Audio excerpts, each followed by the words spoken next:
వసుదేవసుతం దేవం కంసచాణూరమర్దనం దేవకీ పరమానందం కృష్ణం వందే జగద్గురుం. సర్వోపనిషదో గావః దోగ్ధా గోపాలనందనః పార్థో వత్స సుధీర్భోక్త దుగ్ధం గీతామృతం మహత్తు. దుగ్ధం గీతామృతం మహత్తు.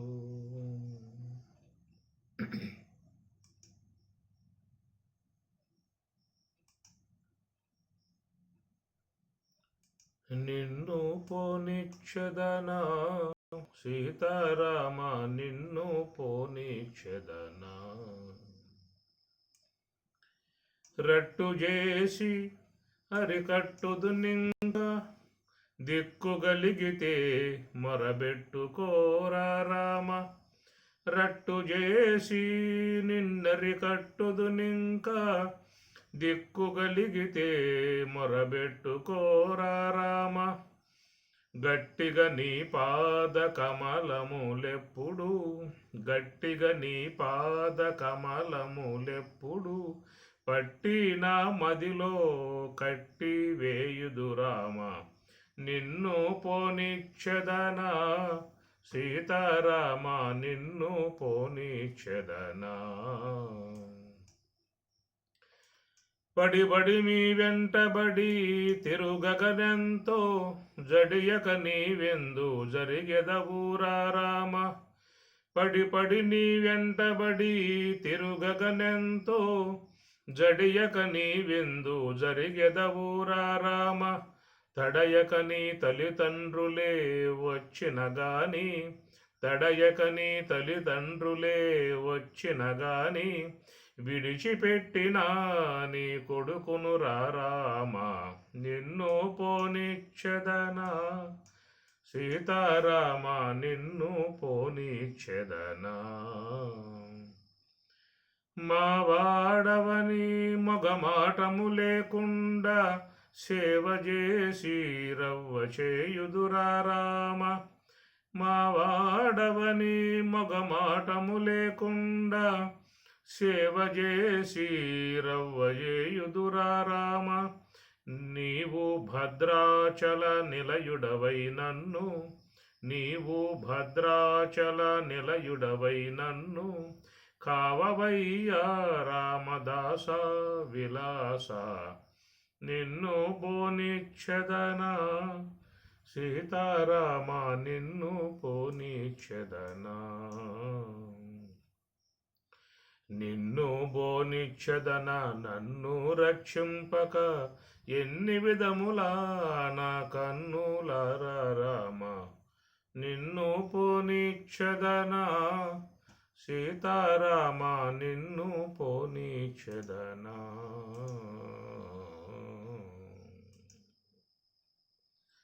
భగవద్గీత 3వ అధ్యాయము కర్మయోగము.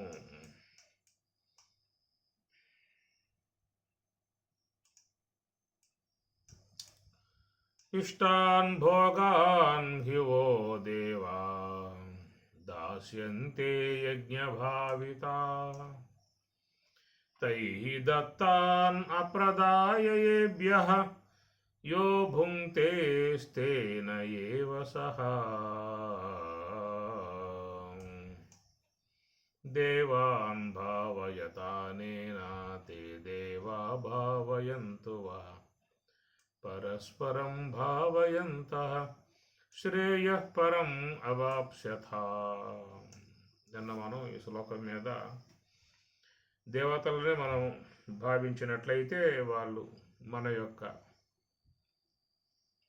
విన్నపాలని వాళ్ళు చక్కగా విని నెరవేరుస్తారనే విషయం మీద పరస్పరం భావయంతః, ఇరువురు కూడా మనం దేవతల పట్ల పూజ్య భావన కలిగి ఉన్నట్లయితే మన పట్ల వారు అనుగ్రహ భావన కలిగి ఉండే విధానం ఉంటుంది. కాబట్టి పరస్పరం భావయంతః, మీరిరువురు కూడా పరస్పరం ఒక మంచి భావనతో ఉండి మరి మీరు వారిని ఆరాధించటము, వారు అనుగ్రహించి మీకు కోరినటువంటి వాటిని ప్రసాదించటం అనేవి జరుగుతాయని చెప్పని మనకు 11వ శ్లోకంలో స్వామివారు చెప్పినటువంటి అంశం.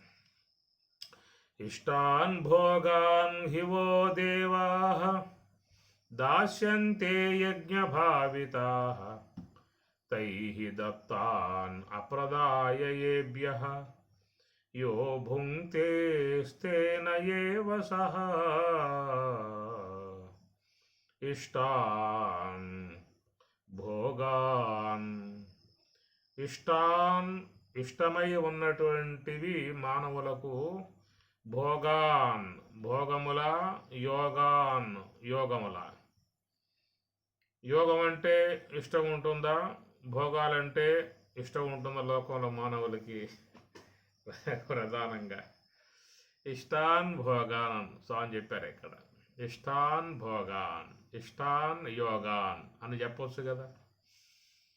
ఎంతమంది యోగాన్ని ఇష్టపడే వాళ్ళుగా ఉన్నారు లోకంలో? భోగాలంటే ఇష్టమా, యోగం అంటే ఇష్టమా? ఏమి. కాబట్టి ఎక్కువగా మానవులలో ఈ భోగాలని చెప్పనంటే చక్కగా వాటిని ఆస్వాదించేందుకు మనస్సు ఎప్పుడు కూడా ముందు ఉంటుంది. అదే యోగం అని చెప్పానండి, 10 నిమిషాలు కూర్చోరు, ఏమంటే ఏమో పెద్ద టైం అయిపోయిందని చెప్పి అనుకుంటారు. 10 నిమిషాలకే ఇంచేపు కూర్చున్నారా అని చెప్పాలి. అదే ధ్యానంలో కూర్చోండి, అదే ఇంకేదైనా విషయాలు కూర్చోండి, ఏమి ఇసుకుండదు. ఈ ప్రకారంగా మరి మానవులలో ఒక విషయ సంబంధమైనటువంటి భావన బాగా మనస్సులో చేరిపోయి ఉన్నది. కారణం ఏంటంటే అనేక జన్మలుగా వస్తున్నటువంటి జీవుడు మరి ఈ భోగాలు అనేటువంటి వాట్లను ఆస్వాదించి అనుభవించి వాటి సంబంధమై ఉన్న సంస్కారాలే ఎక్కువగా మనస్సులో బాగా నాటుకుపోయి ఉన్నాయి. మనం కొత్త వాళ్ళం కాదు కదా, మనం చాలా పాత వాళ్ళం. అనేక జన్మలుగా వస్తున్నటువంటి విధానం, ఈ వచ్చే విధానంలో సగటు మానవుడు ప్రతి ఒక్కరూ కూడా ఈ ప్రకృతితో సంబంధం పడి ఈ విషయాలని చక్కగా ఆస్వాదించేందుకు మనస్సు బాగా ఉత్సాహం చూపుతూ ఉంటుంది. శ్రోత్రం చక్షుస్పర్శనం చ రసనం ఘ్రాణమేవ చ అధిష్ఠాయ మనశ్చాయం విషయాన్ ఉపసేవతే.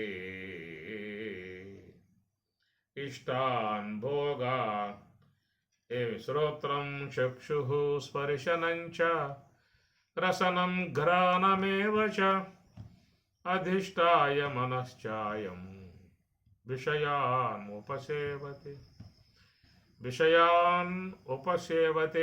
విషయాలని చక్కగా మరి సేవించే విధానంగా మరి మనస్సుకు బాగా అలవాటైపోయి ఉన్నది.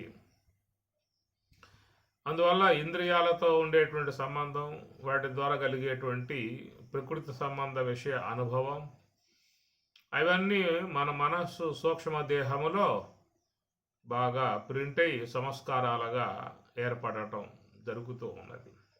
ఇప్పుడు కాదు, అనాదిగా ఉన్నటువంటి విషయం, నిన్న మొన్న వచ్చిన విధానం కాదు. ఒకవేళ యోగం అనేది మనకి వస్తే ఏదో నిన్న మొన్న ఎవరో మహాత్ములు స్వామి దర్శించి యోగం చేయవయా అని చెప్పారు కాబట్టి దాన్ని ఏందో మక్కువ పెంచుకుని చేయాలనే ప్రయత్నం చేస్తూ ఉన్నారు. చేసినా కానీ అక్కడ అది ఎంతగా ఫలించే విధానంగా లేకపోయింది.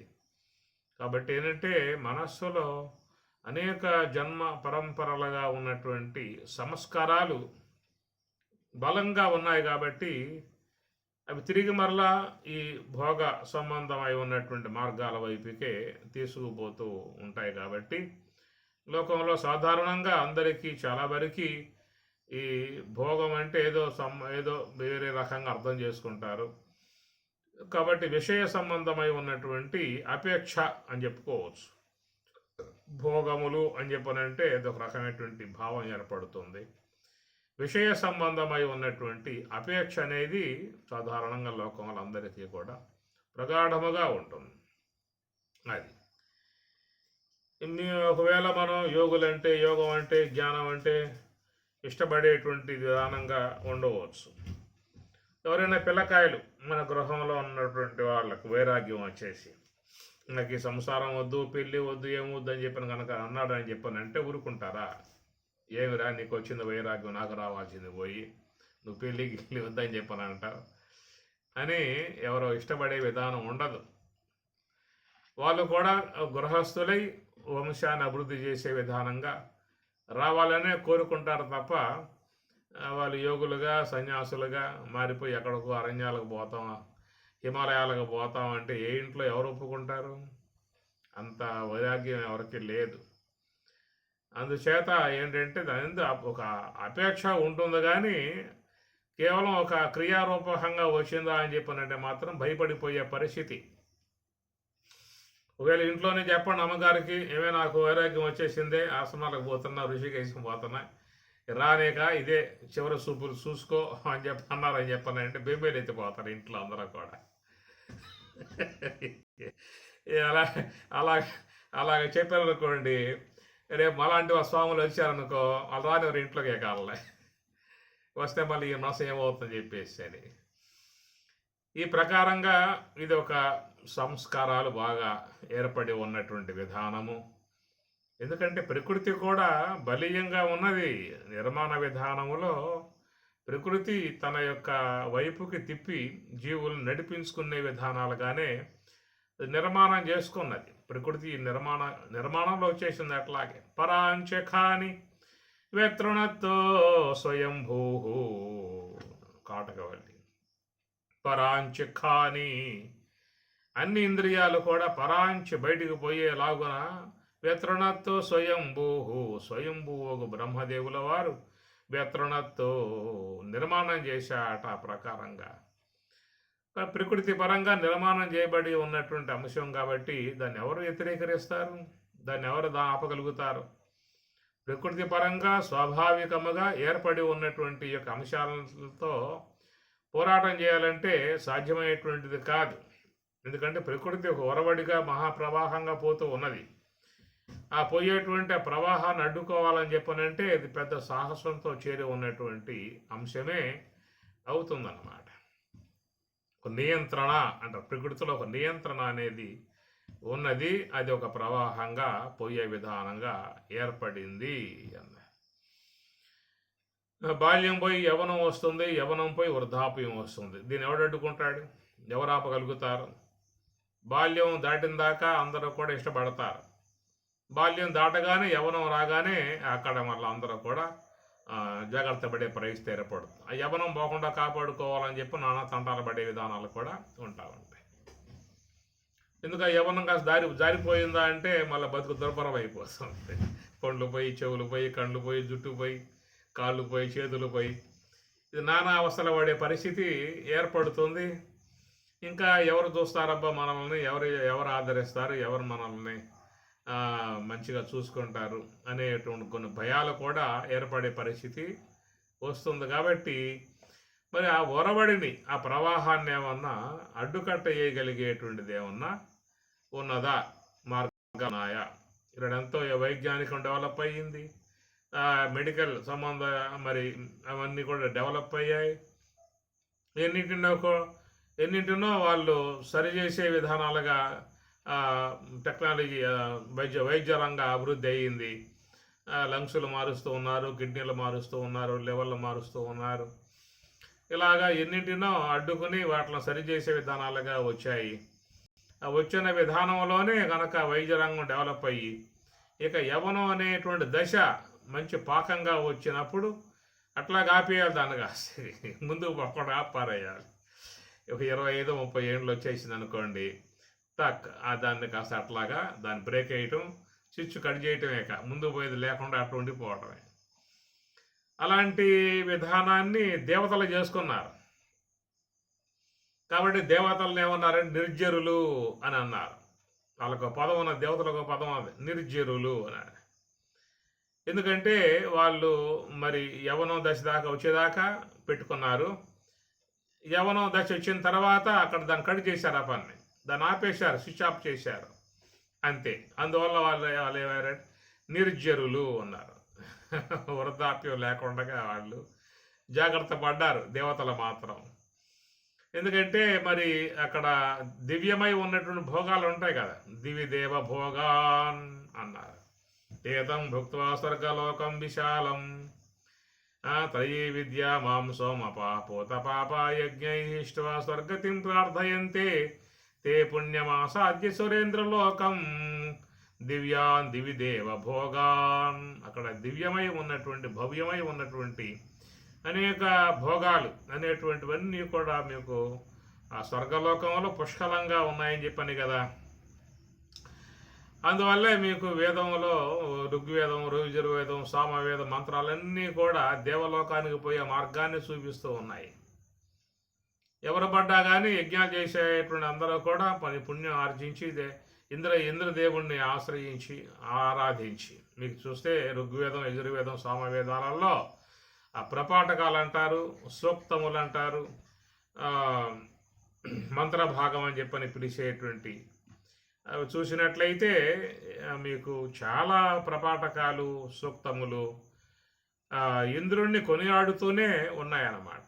ఇంద్రుడు ప్రధాన దేవత, ఇంద్రుడే మీకు ఋగ్వేదంలో.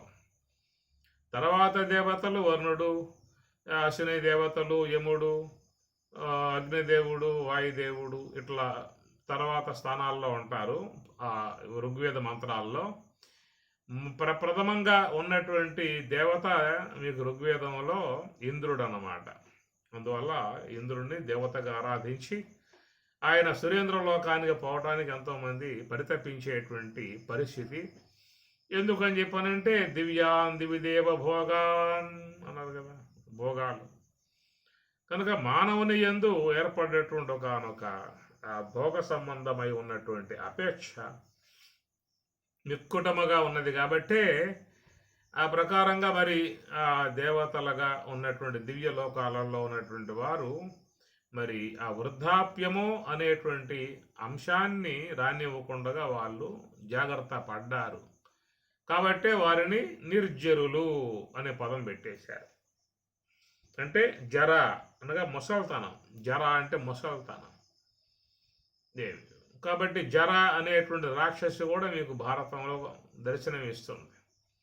జరాసంధుని రాజ్యాన్ని కాపాడుతూ ఉండేదాన్ని ఆ గ్రామ దేవతని జర అనే పిలుస్తారు. జర అనే రాక్షసి అది. అందువల్ల శరీరంలో ఏర్పడేటువంటి వృద్ధాప్యం కూడా చూసినట్టయితే ఒక రాక్షసి లాగానే పీడించేదిగా ఉంటుంది. ఎందుకంటే ఆ దశ వచ్చేసిందా అంటే నడక తడబడుతుంది. గాత్రం సంకుచితం గతిరి విగలిత భ్రష్టాశదంతావలి దృష్టిర్నశ్యతి వర్ధతే భద్రత వక్త్రంచలాయతే అన్నాడు భర్తృహరి మహానుభావుడు. గాత్రం సంకుచితం, శరీరమంతా కూడా కుంచుకుపోతుందట. గతిరి విగలిత, నడుస్తూ ఉంటే అడుగు తడబడతా ఉంటాయి, పాదాలు అటు ఇటు పోతూ ఉంటాయి. గతిరి విగలిత భ్రష్టాచదంతావలి, ఉన్న పనులు మొత్తం ఊడిపోతాయి అంట. దృష్టిర్ నశ్యతి, చూపు కూడా మరి ఆ చూపు తగ్గిపోతుంది. బదిర, చెవులు కూడా వినటం మానేస్తాయట.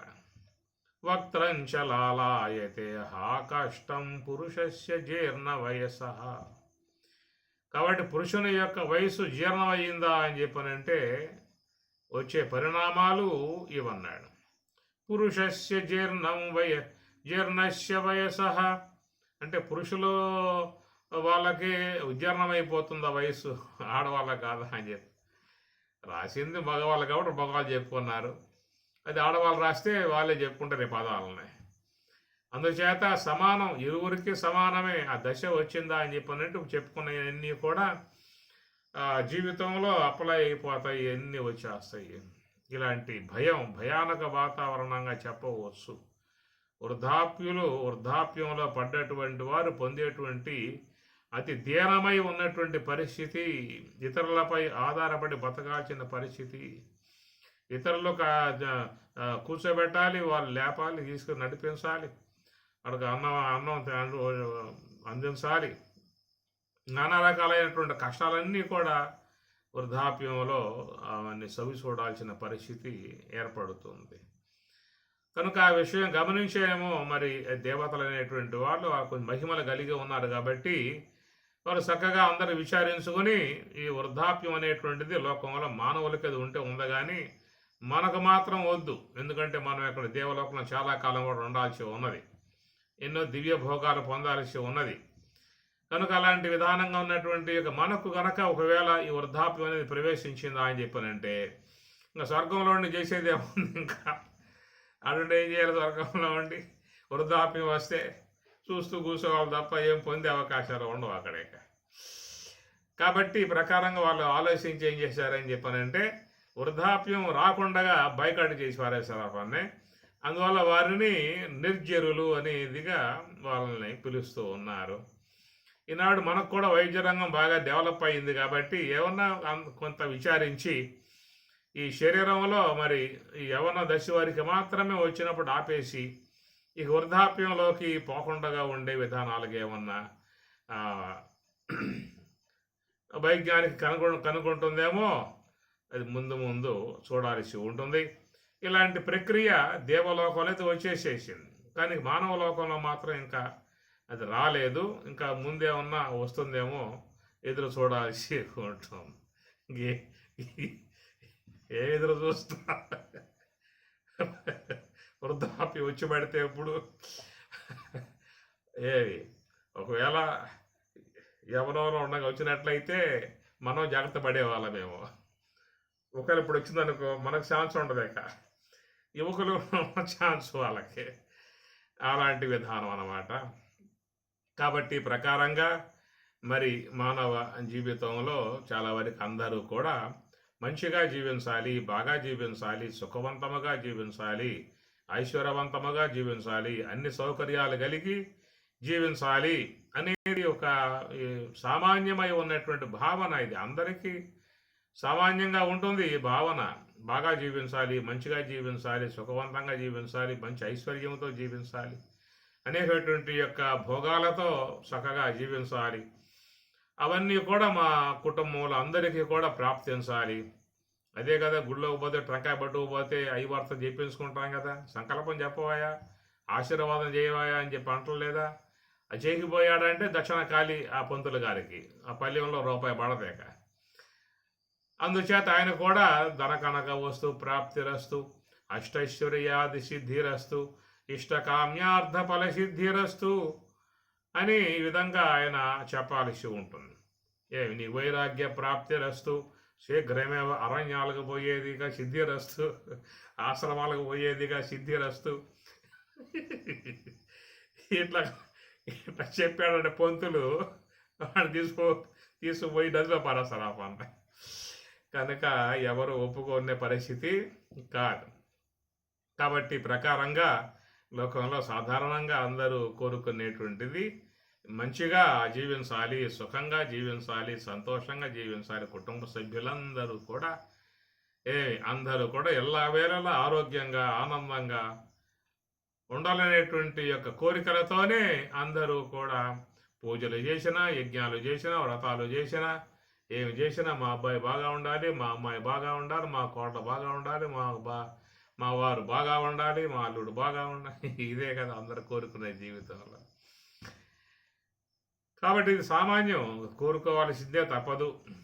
భగవంతుడు కూడా అనుగ్రహించి అవి ప్రసాదించాల్సి ఉంటుంది. ఇష్టాన్ యోగాన్ హివో దేవా దాస్యంతే యజ్ఞభావితా ఇష్టాన్ యోగాన్. కాబట్టి పరమాత్మ ఈ మాట చెప్పాలి ఇక్కడ. ఇష్టాన్ భోగాన్, ఇష్టాన్ యోగాన్.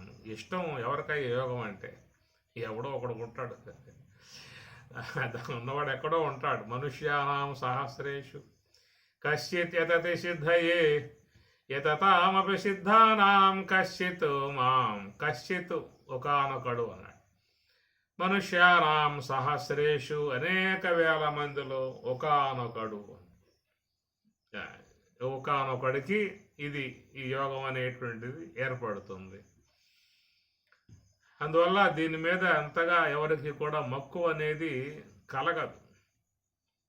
ఎవరైనా ఈ విధంగా గనక చేసే విధానం కూడా ఇంట్లో వాళ్ళు కూడా నీకు ఎప్పుడేం వచ్చిందిరా, నీకేమైంది వయసు అని చెప్పేసి దీంట్లో పోయావు, ధ్యానం అంటావు, జపం అంటావు, ఇవన్నీ అంటావు, నీకెంతో జీవితం ఉంది కదా, అనుభవించాలి కదా జీవితాన్ని.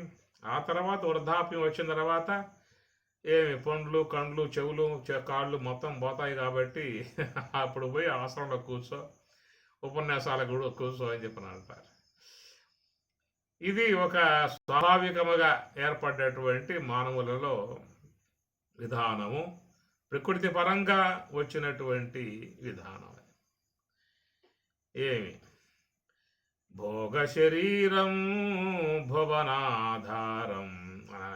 సదాశివ బ్రహ్మేంద్ర స్వాముల వారు కృష్ణ పరమాత్మల వారిని ఆయన గారు కొనియాడుతూ భోగ శరీరం భువనాధారం, పరమాత్మ యొక్క ఆ దివ్యమై ఉన్నటువంటి ఆయన అవతారాన్ని కొనియాడుతూ ఉన్నారు. భోగ శరీరం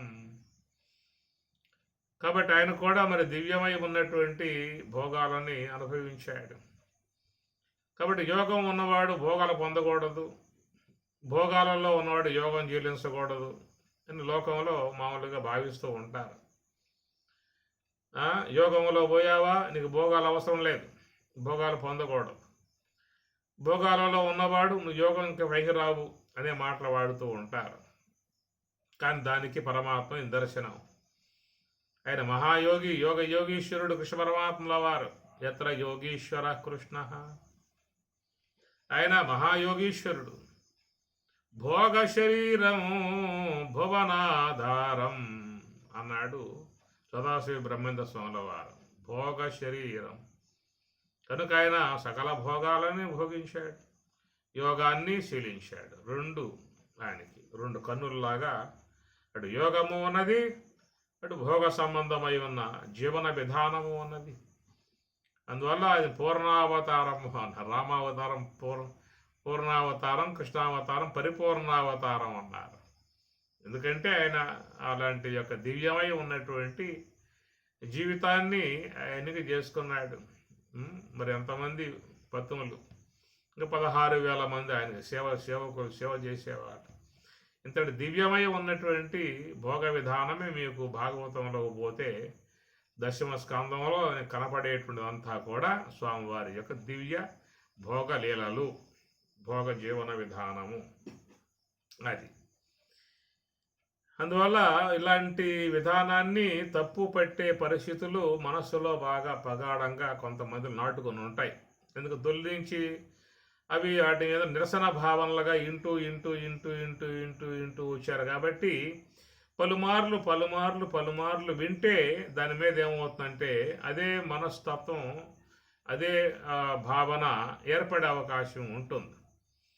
ఏదైనా కానీ పలుమార్లు అధ్యయనం చేసావు అంటే దాని మీద అదే నీకు మక్కువగా ఏర్పడిపోతుంది. తప్పు అని 10 సార్లు కనుక విన్నావు అంటే ఆ మనసులో అట్లా ప్రగాఢమై పడిపోతుంది.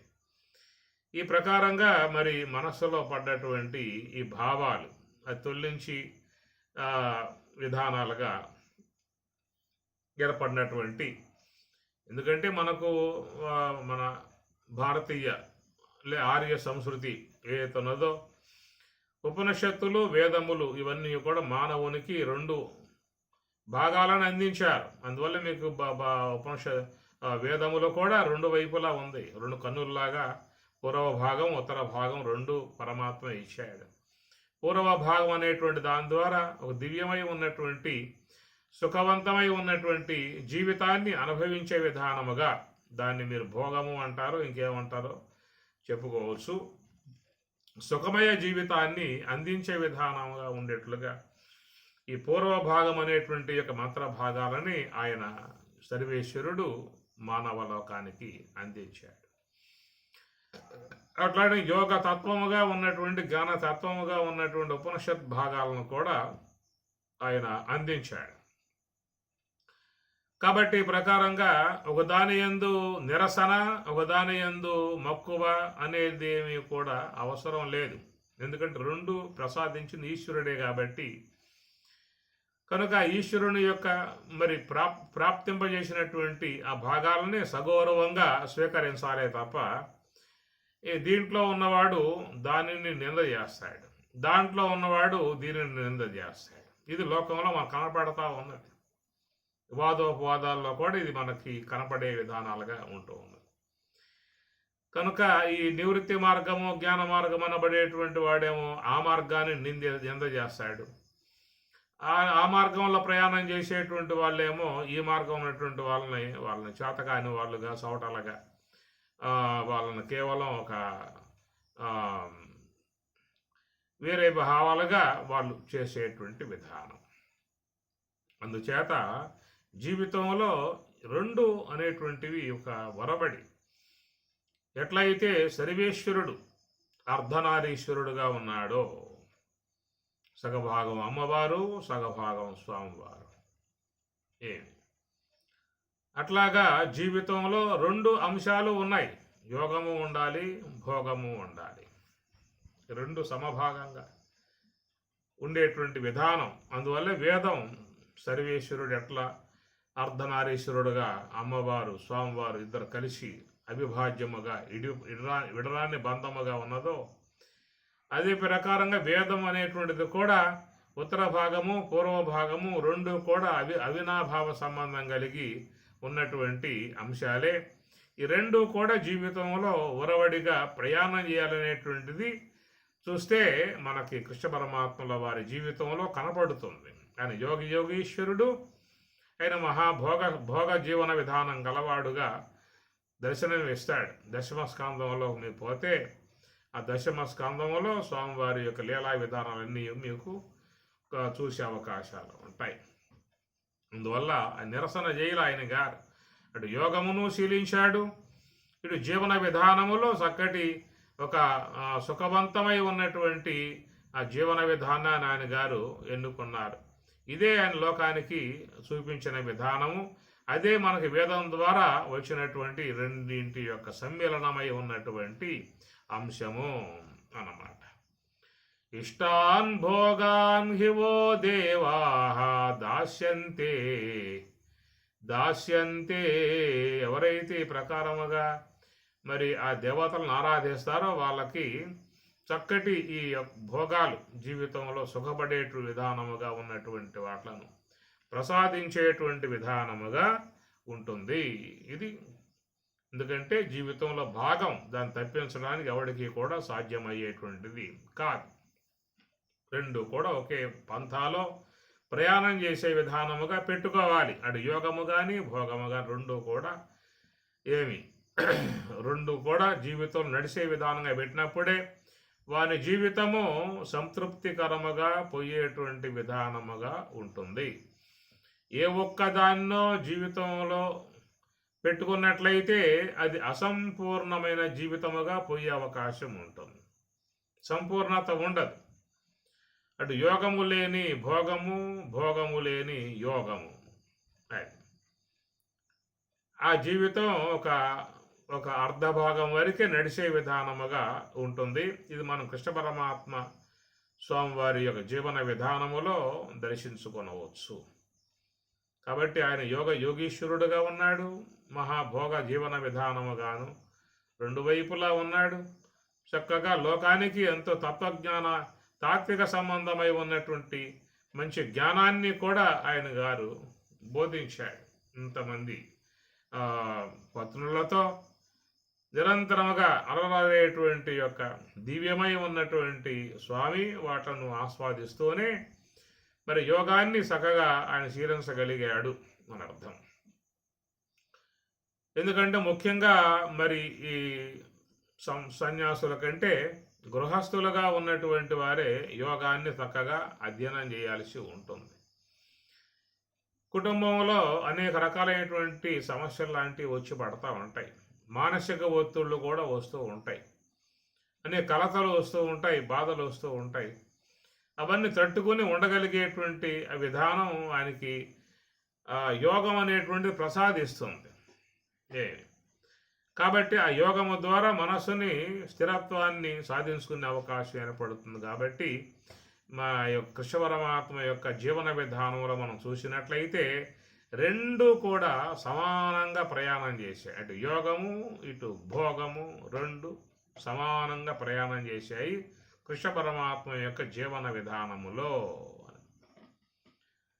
పంచాత్మికంబైన పవనంబుని గృహీతమైనది భవదింద్రియంబులు మనమునందాగబడ్డవి అవియును నదియును బుద్ధియందు దిగించి శుద్ధమైన నాలవ తెరవునగాగా అన్నియును సంకలితములగా నంచిత క్షేత్రజ్ఞునందు గూర్చినవాడ ఈ పరమధ్యానమేమి కథన నొలసెనొక లోకమునకు కొండొక్క వింతలేక విస్మయము పొందెనామది వినగనర్హమేని వినిపింపవే నాకు ఇత్యరంగు అని మన భారతంలో దర్శిస్తాం అంశాన్ని. కృష్ణ పరమాత్మల వారు ఆ ధ్యానములో ఎంత మరి చక్కగా ఆ యోగ సమాధిలో ఆయన గారు ఉన్నారో మనకి ఆ పద్యం ద్వారా అర్థమవుతుంది. ఆయన యోగ సమాధి యోగీశ్వరుడుగా యోగ సమాధిలో ఆయన నిరంతరముగా బ్రహ్మావలోకనం చేస్తూనే మరి ఈ బాహ్యములో చూసినట్లయితే చక్కటి దివ్యమై ఉన్నటువంటి జీవన విధానం, దాంట్లో లోటేమి లేదు, అది కూడా సంపూర్ణముగా ఆస్వాదించాడు. యోగ సమాధి ధ్యానములో నివృత్తి మార్గంలో పోయేటువంటిది దీంట్లో ఉండకూడదు అనేటువంటిది ఏం కాదు కదా. ఆయన దాంట్లో ఉన్నాడు, దీంట్లో రెండు వైపులా ఉన్నాడు. ప్రకృతి పరమై ఉన్నటువంటి యొక్క భావాల వైపు ఉన్నాడు, పారమార్థిక పరమై ఉన్నటువంటి బ్రహ్మము యొక్క బ్రహ్మతత్వం వైపు ఉన్నాడు. ఈ ప్రకారముగా జీవితం ఎప్పుడూ కూడా సంపూర్తిని చెందాలని చెప్పానంటే ఈ రెండు కూడా జీవితంలో సమానంగా సాగగలిగితేనే అది సంపూర్ణమై ఉన్నటువంటి జీవన విధానం అనేటువంటిది అవుతుంది. లేకపోతే అర్ధ భాగమే జీవితంలో ఉండిపోతుంది, జీవితం కొరతగా మిగిలిపోతుంది. ఏమి దాస్యంతే యజ్ఞభావితా. కాబట్టి ఈ విధముగా యజ్ఞ సంబంధమై ఉన్నటువంటి పూజనీయత అంటారు. ఆ ఉన్నటువంటి వాళ్ళకి ఇష్టాన్ భోగాన్ దాస్యంతే, ఇష్టమై ఉన్నటువంటి భోగాలు జీవితంలో మానవులకు ఉంటాయి, ఎన్నో ఇష్టమై ఉన్నటువంటి ఎన్నో ఉంటాయి. అవన్నీ కూడా మరి దేవతల ద్వారా వాళ్ళు ప్రాప్తింపజేసుకునే విధానం అనేటువంటిది ఉంటుంది. సౌభరి అని ఉంటారు. ఆ సౌభరి ఒకప్పుడు ఆయన గారు స్నానం చేయడానికి నది తీరానికి వెళ్ళాడు. నదిలో స్నానం చేయబోతూ ఉండగా అక్కడ చేపలన్నీ కూడా ఆడుకుంటూ ఉన్నాయి. సంసారం కనుక చేపలు వాటి పిల్లకాయలు అవన్నీ కీరంతలు కొడుతూ నదిలో అట్లా ఆడుకుంటూ ఉల్లాసంగా ఉన్నాయి. అవి చూశాడు సౌభరి మహాముని. ఏమిరా ఏంటి జీవితం ఎట్లా అయిపోయింది, ఎలాంటి అచ్చట ముచ్చట ఏమి లేకుండా పోయింది జీవితంలో అని చెప్పేసి అనుకుని అట్లా నేరుగా అప్పుడు పరిపాలన చేసే మాందాత ఎవరో ఉన్నారు, అడగబోయారు. రాగానే ఆయన గారు సాధారణంగా ఆహ్వానం చేశాడు, కూర్చోబెట్టాడు, పూజించాడు, ఆరాధించాడు. స్వామి మహాత్ములారా, మీ రాక కారణం ఏమి అపేక్షించి వచ్చారు చెప్పండి, మీకు కోరుకున్నది ఇస్తా అన్నాడు. ఆయన చెప్పాడు, అయ్యా నాకు ఇంకా సంసారం జరిగింది కాబట్టి మీకున్నటువంటి సంతతిలో ఒక అమ్మాయి నాకు ఇచ్చి వివాహం చేయండి, సంసార జీవితం కొంతకాలం పాటు శీలించాల్సి ఉంటుంది, ఇంతకాలం ఎలాంటి అచ్చట ముచ్చట లేకుండా జీవితం అంతా నిరుపయోగంగా పోయింది, నాకు ఈనాడు మంచి కోరిక కలిగింది, కొద్ది కాలం పాటు సంసార జీవనం చేయాలనేటువంటి అపేక్ష కలిగింది, అందువల్ల మీకు ఉన్నటువంటి వాళ్ళల్లో ఒక అమ్మాయిని ఒప్పించి నాకు కట్టబెట్టి వివాహం చేయమని చెప్పని ఆయన కోరుకున్నాడు. కోరుకుంటే ఈయన గారు కొంచెం చిక్కుల్లో పడ్డాడు. ఎందుకు రాగానే మాట ఇచ్చాడుగా, ఏం కావాలో కోరుకోండి స్వామి ఇస్తా అని చెప్పేసేది. అందువల్ల ముందు మాట ఇవ్వకూడదు ఎవరికి కూడా, వాళ్ళ అభిప్రాయం ఏంటి విన్న తర్వాత చెప్పాల్సి ఉంటుంది. ఏదైనా ముందుగా మాట చేయటంతో కాదనే పరిస్థితి కాదు. పోనీ ఎవరినన్ను ఇచ్చి వివాహం చేద్దామంటే ఈయనకు వయసు అయిపోయింది, వృద్ధాప్యంలో ఉండిపోయాడు. వృద్ధాప్యం గలవాడిని ఎవడు కట్టుకుంటాడు? ఈ అమ్మాయి భరిస్తుంది. అందువల్ల ఆయన మహానుభావుడు ఏమి బాందాత ఏం చెప్పాలి అర్థం కాక, సరే స్వామి మీరు అపేక్ష పడ్డారు, మేము కాదనేది ఏమున్నది, మా అంతఃపురంలో మా పుత్రికలు ఉన్నారు కనుక వారు ఎవరైనా మీకు ఇష్టపడితే నేను వారిని ఇచ్చి వివాహం చేస్తాను, కమ్మగా తీసుకుపోయి సంసార జీవనం కొనసాగించుకోమని చెప్పేసి అని రాజుగారు చెప్పారు. ఎందువల్ల కాదంటేనేమో ఈయన కోపం, ఇస్తానంటే ఇంట్లో వాళ్ళ కోపం, నన్ను వృద్ధులు కట్టబెడతావని చెప్పని వాళ్ళంట, ఇవ్వకపోతేనేమో మనం మాట ఇచ్చాం ఏం కావాలో కోరుకొని ఇస్తా అని చెప్పని, కాబట్టి మాట తప్పినట్లు అవుతుంది. అందుచేత ఎవరైనా మిమ్మల్ని ఇష్టపడితే మేము వాళ్ళని ఇచ్చి కట్టబెట్టి పంపిస్తామని చెప్పని అట్లా మధ్య మార్గంగా చెప్పడంతో ఈయన కూడా సౌభరి కూడా ఏం చేశాడు అని చెప్పనంటే, ఆయన ఇట్లా వృద్ధాప్యంతో లోనకు పోయాం అనుకున్న సంకల్పం నెరవేరే అవకాశం ఉండదు. తన తపో బలంతో మరి చక్కగా మంచి సుందరోపేతముగా నవమన్మధుడిలాగా మంచి దివ్యమై ఉన్నటువంటి ఆకారంతో ఆ గుమ్మంలో అడుగు పెట్టాడు, లోనకు పోయాడు, అంతఃపురంలో పోయాడు. పోగానే దివ్యమోహన విగ్రహాన్ని చూసి అందరూ కూడా ఒక్కసారికి ఒక పెట్టున ముగ్ధులైపోయారు, ఆయన చూసి పరవశించిపోయారు. అవి ఉన్నటువంటి 40 మంది 50 మంది ఉన్నారు ఆడపిల్లలు ఆయనకి. అందరూ కూడా ఈయన్ని వివాహం చేసుకుంటాం, ఈయనతోనే ఉంటామని చెప్పేసి అని అనటంతో రాజుకి చాలా ఆశ్చర్యం కలిగింది. ఇదేమిరా, ఒక్కరైనా ఒప్పుకుంటారా అని సందేహించాను, ఇప్పుడు అందరూ ఒప్పుకున్నారు, వీళ్ళంతా కూడా ఆయన్నే కట్టుకుంటా అని చెప్పి అంటున్నారని చెప్పేసి అని ఇక అప్పుడు ఏం చేసేది లేక మాందాత కూడా అందరిని ఇచ్చి కట్టబెట్టి పంపించేశారు ఆ పనిని. ఆ ప్రకారంగా యోగీశ్వరుడు దివ్యమై ఉన్నటువంటి ఒక జీవన విధానాన్ని కొనసాగించుకున్నాడు అని మనకి పురాణాలలో వచ్చేటువంటి ఒక అంశం. సరే, ఇది ఒక జీవన విధానంలో ప్రకృతి విధానంగా ఏర్పడ్డటువంటి అంశము. కాబట్టి మనకు కృష్ణ పరమాత్మ విధానంలో చూసినట్లయితే అటు యోగము ఇటు భోగము ఈ రెండింటి యొక్క సమ్మేళనంగా ఆయన గారు జీవన గమనం నడుస్తుంది. అందువల్ల ఆయనది పరిపూర్ణ అవతారముగా చెప్పుకుంటారు. పూర్ణావతారమే కాదు, అది పరిపూర్ణ అవతారము అని చెప్పారు. ఈ ప్రకారంగా జీవన విధానములో చేరి ఉన్నటువంటి అంశం కాబట్టి పరమాత్మ ఎక్కడ ఇష్టాన్ భోగాన్, ఇష్టమై ఉన్నది. చాలామందిలో ఇష్టమై ఉంది ఏమిటయా, ఇష్టాన్ యోగాన్, ఇష్టాన్ జ్ఞానాన్. మరి ఏది ఇష్టమై ఉంది జీవితంలో అంటే జన్మత వచ్చినటువంటి సంస్కారములు. ప్రకృతి కూడా విగ్రహాలని ఆ ప్రకారంగా తయారు చేసింది. జ్ఞానేంద్రియాలు పెట్టి, అంతఃకరణం పెట్టి, దాంట్లో అపేక్షలు పెట్టి, వాసనలు పెట్టి, సంస్కారం పెట్టి సరైనటువంటి యొక్క జీవన విధానం అనుగుణ్యముగా కూడా అన్ని సకదిద్ది ఏర్పాటు చేసి ఉన్నటువంటి విధానంలో మరి ఈ ప్రకృతితో అనుసంధానం కలిగి ఉండేటువంటి యొక్క జీవన విధానం ప్రతి జీవుని యందు కూడా జన్మజన్మాలుగా కొనసాగింపబడుతున్నటువంటి విధానము.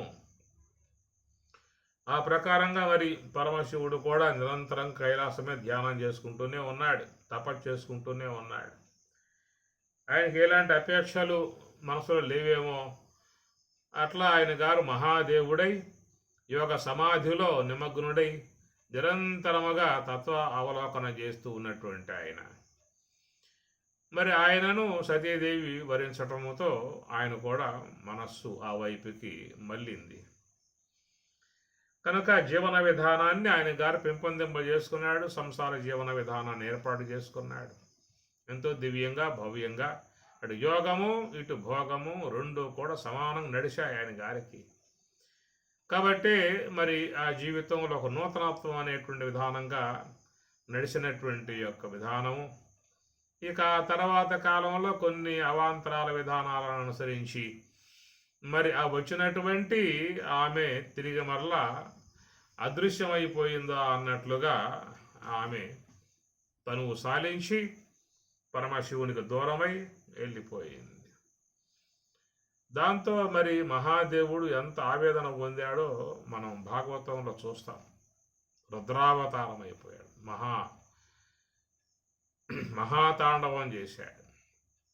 చివరికి జటాజూటాన్ని పెరికి భూమి మీద బాగా తాడనం చేయగా దాని నుంచి పుట్టాడు వీరభద్రుడు. అనేక సైనికులు పుట్టారు. ఆజ్ఞాపించాడు, నా దుఃఖాన్ని కారకులై ఉన్నటువంటి వారిని ఎవరిని కూడా వదిలిపెట్టవద్దు అని చెప్పేసి శాసించటంతో ఎవరి కారణంగా మరి ఆ సతీదేవి తనువు సాలించి పరమేశ్వరుడు దూరమై వెళ్ళిపోయిందో వాళ్ళందరినీ కూడా అక్కడ మరి ఈ వీరభద్రుడు తన సైనికులతో పోయి అందరిని బాజారు, పట్టుకుని బాజారు, యజ్ఞం కోసం వచ్చినట్టు అందరినీ బాజారు. చివరికి మరి ఆ దక్ష ప్రజాపతి వారి శిరస్సును ఖండించి హోమగుండంలో కాల్చి పారేశారు. ఆ తర్వాత మళ్ళా దక్ష ప్రజాపతి భార్య పరిపరి కలగా ఆమె బాధపడి దుఃఖించడంతో మళ్ళీ త్రిమూర్తులు వచ్చి ఆమెను ఓదార్చి ఆ మేక తలకాయ పట్టుకువచ్చి దక్ష ప్రజాపతి ఖండించి మళ్ళీ బతికించారు. ఈ కథ అంతా నడిచే వ్యవహారమే. అంటే ఒక ఇష్టమై ఉన్నటువంటి అమిత ప్రేమాస్పదమై ఉన్నటువంటి అనుబంధం దూరం అయితే ఎంత బాధపడే పరిస్థితి అనేటువంటి విషయాన్ని పరమశివుని యందు చూసే విధానం ఉంటుంది. ఆ సన్నివేశం అక్కడ బాగా మన భాగవతంలో వస్తుంది. పరమశివుడు ఎంత బాధపడిపోయేది వస్తుంది. ఈ తర్వాత మళ్ళీ చేసేది లేక ఆయన మళ్ళీ యథావిధిగా తన యోగం ఏది ఉన్నదో ఆ యోగంలోకి వెళ్ళిపోయాడు. మరి ఆ యోగేశ్వరుడుగా నిరంతరం ధ్యానపరుడై బ్రహ్మావలోకనం చేసుకుంటూ స్వామివారు ఉండిపోయాడు. సరే, మన దశ ఇట్లాగే తొలిలో ఉన్నది. మధ్యలో ఈమె గారు ప్రవేశించి జీవితాన్ని పరవశింపజేసింది. అట్లా ఉన్నటువంటి మెరుపులాగా మెరిసి మళ్ళీ అదృశ్యం అయిపోయింది. సరే, మనకున్న ధ్యానం మనకున్నది అని చెప్పి అనుకున్నాడు. హిమవత్ పర్వతాలలో నిరంతరముగా నిశ్చల మనసుతో ధ్యానం చేసుకునే విధానంగా ఆయన గారు ఉండిపోయాడు. మళ్ళా ఈమె గారు వదిలిపెట్టిందా అంటే గిరిజగా జనించి హైమవతిగా అవతరించి పరమశివుని కోసంగా పరితపించింది. సతిగాతన మేను సాలించి పార్వతిగా మరు జన్మ ధరించి పరమేశునికై తపించి ఆహరమేను సగమై అవధరించిన శ్రీ గౌరియే శివుని శిరమందు ఏకంగా చిందులు వేసిన శ్రీ మరి ఆ ప్రకారంగా తిరిగి మరలా ఆమె గారు హైమవతిగా అవతరించి వచ్చి పరమశివునికై పరితపించి తపస్సేసి ఆయన మనస్సుని గెలిచి తిరిగి మరలా ఆయన చెంతకు చేరింది. మళ్ళా పరమశివుడు పరిపూర్ణమైనటువంటి వాడై చక్కగా తన జీవన విధానాన్ని అటు యోగము ఇటు భోగము రెండు విధాయకాలుగా నడిచేటువంటి విధానంగా మళ్ళీ ఆయన గారు ప్రసాదింపబడ్డటువంటి అంశము. ఇది ఒక ప్రకృతి విధానంగా చూసినట్లయితే ప్రతి ప్రాణి యందు ప్రతి జీవి యందు సమభాగంగా నడుస్తున్నటువంటి విధానం. అయితే యోగం అనేటువంటి ప్రక్రియ ఇతర జీవులలో లేదు. 84 చెప్తారు కదా, 83,99,999 రకాల ఎన్నో రకాలుగా భూచరములు, కేచరములు, జలచరములు అనేక జీవులు విశ్వంలో ఉన్నాయి. కనుక ఆ ప్రాణులలో కేవలం ఒక భోగ సంబంధమై ఉన్న జీవన విధానమే నడుస్తూ ఉన్నది అని చెప్పి ఒక మానవ శరీరంలో మాత్రమే ఇటు భోగ సంబంధమై ఉన్న జీవనంతో పాటు యోగ సంబంధమై ఉన్నటువంటి అంశం కూడా ప్రవేశించి ఉన్నది. అందుచేత మరి మానవునికి ప్రాప్తింపబడ్డటువంటి ఒక చక్కటి అవకాశం యోగం శీలించేటువంటి అంశము. కాబట్టి ప్రకృతి పరంగా ప్రసాదింపబడ్డటువంటి జీవితాన్ని సంతృప్తికరముగా జీవిస్తూనే అటు యోగాన్ని కూడా శీలించగలిగితే మరి జీవితంలో మంచిగా ఆరోగ్యము కానీ మనస్సు ప్రశాంతత కానీ అన్నీ కూడా పొందే అవకాశం ఉంటుంది. ఆత్మానందంతో మరి సంతృప్తికరంగా జీవితం గడుపుకునే అవకాశం ఏర్పడుతుంది. యోగము భోగము ఈ రెండు కూడా సమాన విధానముగా మానవ జీవితంలో సాగటానికి మంచి అవకాశాన్ని పరమేశ్వరుడు ప్రసాదించాడు. కేవలం భోగమే అనేటువంటి అంశం వరకు మాత్రమే ఇతర జీవులు, లోకంలో ఉన్నటువంటి పశుపక్షాది జీవులన్నీ కూడా కేవలం ప్రకృతితో ముడిపడి ఈ భోగ సంబంధ జీవన విధానంలో పోవడమే తప్ప వాటికి యోగాన్ని శీలించే అవకాశం అనేటువంటిది, యోగాన్ని ఆచరించేటువంటి విధానం అనేటువంటిది వాటికి ప్రసాదింపబడలేదు. ఒక మానవునికి మాత్రం ప్రసాదింపబడింది. కాబట్టి ప్రకారముగా రెండు కూడా ఎట్లయితే రథానికి రెండు చక్రాలు అన్నట్లుగా అట్లా జీవితంలో ఈ రెండు కూడా సమానంగా ప్రయాణం జరిగినప్పుడే ఆ జీవితానికి ఒక పరిపూర్తి అనేటువంటిది కలిగే అవకాశము ఏర్పడుతుందనేటువంటిది ప్రకృతి యొక్క సూత్రము. అందువల్లే మీకు పరమశివుడు సర్వేశ్వరుడు మానవ జాతికి, మానవ లోకానికి వేదం రెండు భాగాలు అంశాలుగా ప్రసాదింపజేశారు. కనుక పూర్వ భాగము ద్వారా భోగం, ఉత్తర భాగము ద్వారా యోగం రెండు కూడా సర్వేశ్వరుడు ఇచ్చినటువంటి. కాబట్టి ఇక్కడ ఆయన గారు యోగము యొక్క అంశముగా మీకు భగవద్గీత 3వ అధ్యాయంలో తొలగించి మీకు వారు చెప్పుకొచ్చారు కదా.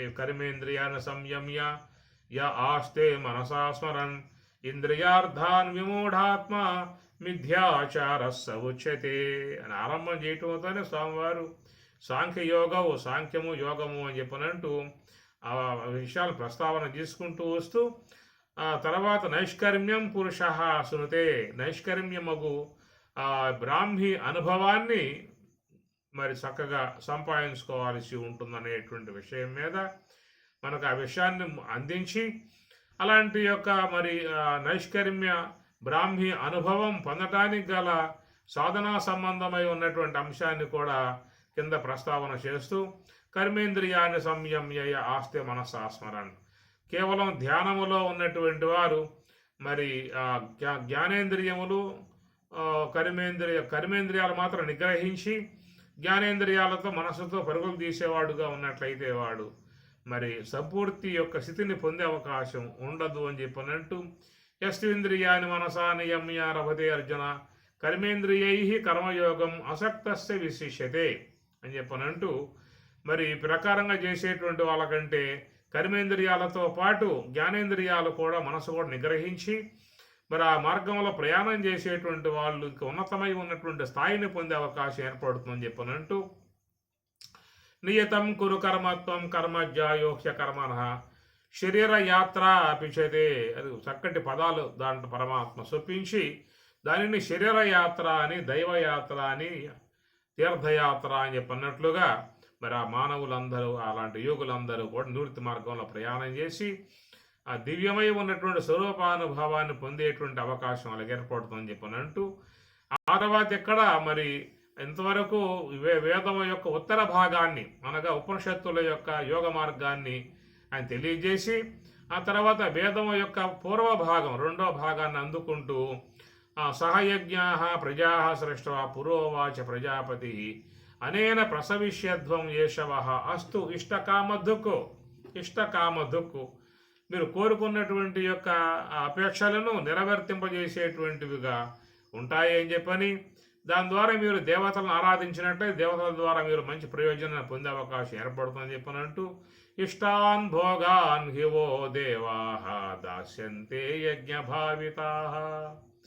కాబట్టి ప్రకారముగా మనం చూసినట్లయితే మన ఈ యొక్క వేదం అనేటువంటిది ఉత్తర భాగం పూర్వ భాగం భోగ సంబంధమై ఉన్న జీవన విధానాన్ని, ఉత్తర భాగం యోగ సంబంధమై ఉన్న విధానాన్ని కానీ ఆ రెండు స్వామివారు అందించిన విధానములో ఆయన ఏ ప్రకారముగా మరి అమ్మవారు సగభాగంగా చేసుకుని స్వామివారు సగభాగముగా ఉండి విడదీయరాని అనుబంధముగా అటు భోగ విధానములో అమ్మవారు, యోగ విధానములో స్వామివారు అర్ధనారీశ్వరులు అనేటువంటి విధానములో వేదం ఏ ప్రకారముగా పూర్వభాగం ఉత్తర భాగం కలిసి ప్రయాణం చేస్తూ ఉన్నాయో అట్లాగా స్వామివారి విషయంలో కూడా అమ్మవారు స్వామివారు భోగ విధానము యోగ విధానం రెండింటి యొక్క సమ్మేళనముగా నడిచిన విధానము ఇక్కడ స్వామివారు చూపిస్తూ మరి ఎంతవరకు సాంఖ్యయోగ సాంఖ్యము యోగము రెండింటి యొక్క అంశాలు చెబుతూ యోగతత్వాన్ని బోధించుకుంటూ వస్తూ తర్వాత పూర్వభాగమై ఉన్నటువంటి యొక్క వేదం యొక్క అంశాలను తీసుకుని ఇష్టాన్ భోగాన్ హి ఓ దేవాహ దాస్యంతే యజ్ఞభావితాహ అట్టి యజ్ఞ సంబంధమై పూజా సంబంధమై ఉన్నటువంటి మార్గముగా దేవత అనుగ్రహానికి పాత్రులై వారు చక్కటి జీవితంలో సుఖమయమై ఉన్నటువంటి యొక్క అంశాలని పొందే అవకాశం ఏర్పడుతుందనేటువంటి విషయముగా మనకి ఇక్కడ చక్కటి ఒక అంశాన్ని మనకి తెలియజేస్తున్న విధానము.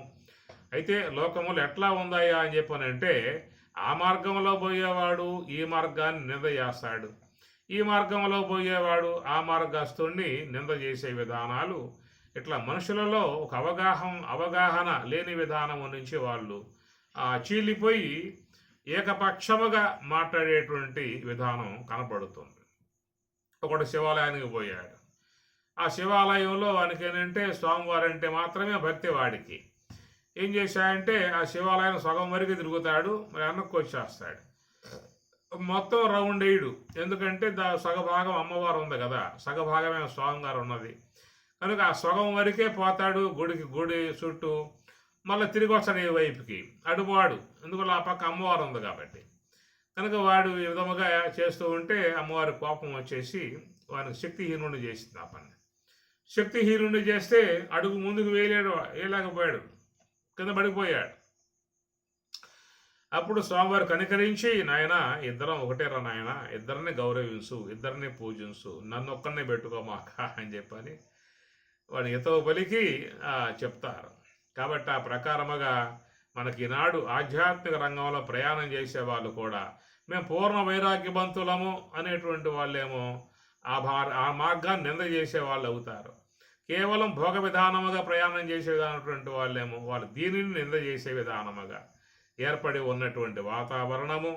కాబట్టి ఈ పక్క ఉన్నవాడు దానిని నింద చేస్తారు, ఆ పక్క ఉన్నవాళ్ళు దీనిని నింద చేస్తారు. కాబట్టి ప్రకారముగా ఇటు యోగము భోగము జీవితం యొక్క పరిపూర్ణత ప్రకృతి ద్వారా సర్వేశ్వరుడు ప్రసాదింపబడ్డటువంటి ఒకనొక అంశము. దానిని శీలించినటువంటి వారి జీవన విధానమే సంపూర్తి అనుభవాన్ని పొందే అవకాశం ఏర్పడుతుందిగా అని భావించుకుంటూ ఇష్టాన్ భోగాన్ హి ఓ